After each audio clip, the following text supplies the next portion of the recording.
औज़ुबिल्लाहिमिनश्शैतानिर्रजीम बिस्मिल्लाहिर्रहमानिर्रहीम अस्सलामु अलैकुम वरहमतुल्लाहि वबरकातुहू। उम्मीद है आप सब लोग खैरियत से होंगे, खुश होंगे।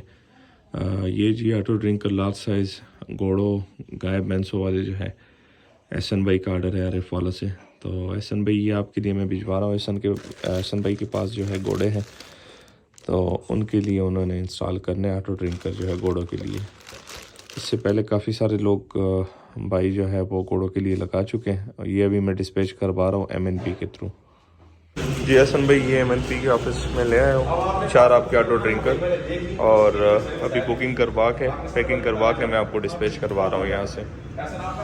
हसन भाई ये आपके 4 ये डिस्पैच हो गए, एड्रेस वगैरह सारा मेंशन हो गया, पेमेंट मैंने कर दी है, और ये इंशाल्लाह कल या मंडे को आपको मिल जाएंगे। होपफुली कल या परसों आपको मिल जाएंगे। तो वीडियो एंड करते दुआओं में याद रखिएगा, अपना ढेर सारा ख्याल रखिएगा, 5 वक्त की नमाज़ अदा कीजिएगा। अल्लाह हाफिज़।